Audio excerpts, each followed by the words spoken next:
Calculer un courant de marée grâce aux cartouches d'une carte marine. Le 22 août 2019, à Brest, déterminez le courant de marée dans la zone nord de l'île de Ouessant à 21h24.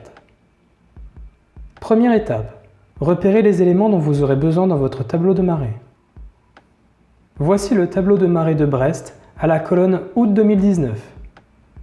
Voici les éléments du 22 août 2019. Voici les éléments de fin d'après-midi, proches de notre heure de travail. Et nous avons besoin uniquement de l'heure de la pleine mer, qui dans notre cas est de 18h24. Deuxième étape, repérez le coefficient de marée de la pleine mer le plus proche de notre heure de travail. Voici le tableau de coefficient de marée. Voici les éléments du 22 août 2019 avec les coefficients de pleine mer associés. Nous avions repéré 18h24 tout à l'heure. Nous prendrons donc l'heure de 18h24 qui nous fait un coefficient de marée de 110. Remettez toutes vos données dans un tableau. Attention, pour se rapporter à l'heure d'été, heure plus 2 heures, en vigueur du 31 mars au 27 octobre 2019, ajoutez une heure aux heures indiquées. 19h24, donc 18h24 plus une heure est bien égal à 19h24. Notre heure de travail est 21h24. Et nous avions relevé un coefficient de 110. Nous avons un delta horaire entre 19h24 et 21h24 de 2 heures. Nous sommes donc 2 heures après la pleine mer. Calculez notre courant de marée grâce aux informations du cartouche. Voici la carte de Brest. Voici le cartouche des courants de marée. Le cartouche de courant de marée se présente comme ceci. Le 22 août 2019 à Brest, déterminez le courant de marée dans la zone nord de l'île de Ouessant à 21h24. La zone nord de l'île de Ouessant se situe ici. Zoomons sur cette zone. Nous voyons ici le courant de marée C.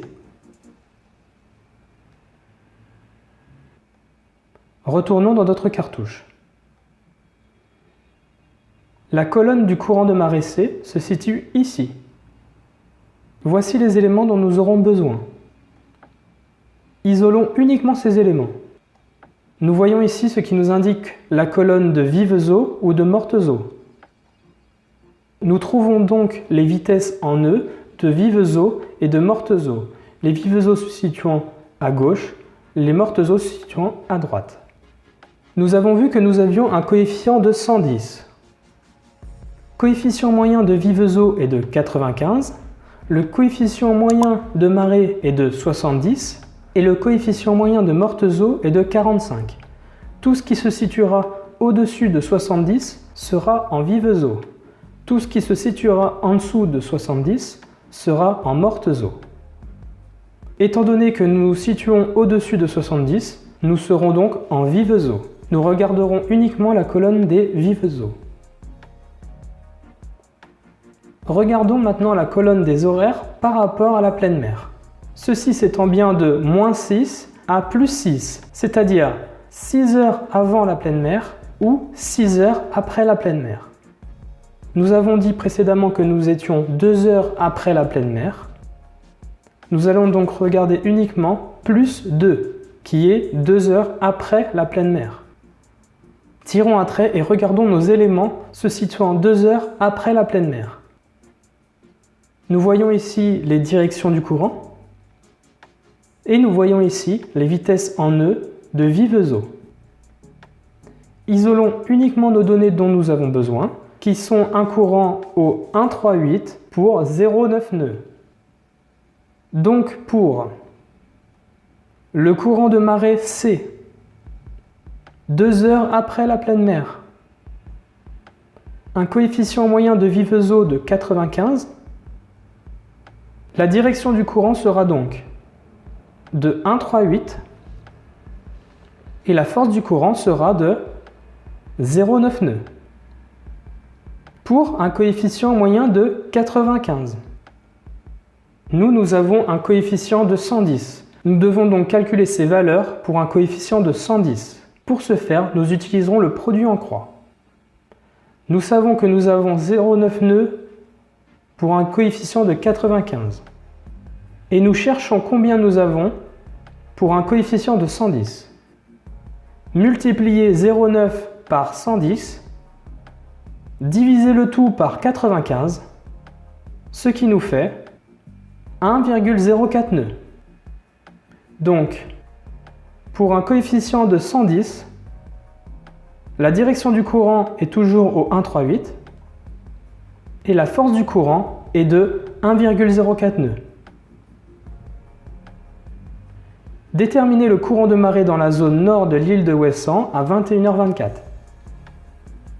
J'aurai un courant portant au 1,38 pour 1,04 nœuds le 22 août 2019 à 21h24 dans la zone nord de l'île de Ouessant. Prenons maintenant le cas où nous ne serions pas tombés sur une heure pleine. Donc, dorénavant, déterminez le courant de marée dans la zone nord de l'île de Ouessant à 22h04. Mettons 22h04 dans notre heure de travail. Nous avons un delta horaire entre 19h24 et 22h04 de plus 2h40. Donc pour 22h04, nous sommes 2h40 après la pleine mer. Nous avons donc besoin d'isoler les éléments de plus 2 heures et plus 3 heures après la pleine mer. Ce qui nous fait, pour 2 heures, une direction au 1,38 pour 0,9 nœuds. Et pour 3 heures après la pleine mer, une direction au 2,07 pour 0,9 nœuds. Entre 138 et 207, nous avons un delta de 69 degrés. Entre 0,9 et 0,9, nous avons un delta de 0 nœuds. Nous n'avons donc pas besoin d'effectuer un calcul pour les vitesses. Maintenant, afin de trouver notre direction du courant à 22h04, nous allons procéder à un produit en croix. Nous savons que nous avons 69 degrés en 1 heure. Et nous cherchons combien de degrés nous avons pour 40 minutes. Multipliez 69 par 40, divisez le tout par 60, ce qui nous fait 46 degrés. Donc, 138 degrés plus 46 degrés est égal à 184 degrés. Ceux-ci sont des valeurs pour un coefficient moyen de 95. Nous devons par ailleurs tout de même effectuer le calcul de la vitesse du courant pour un coefficient de 110. Pour ce faire, toujours la même méthode, utilisez le produit en croix. Nous savons que nous avons 0,9 nœuds pour un coefficient de 95.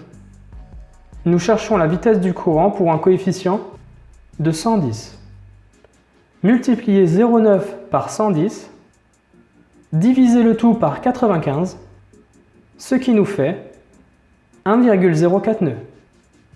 Donc à 22h04, pour un coefficient de 110, nous aurons une direction du courant au 1,84 et une force du courant de 1,04 nœuds. Voilà, maintenant vous savez comment trouver un courant de marée sur une carte marine.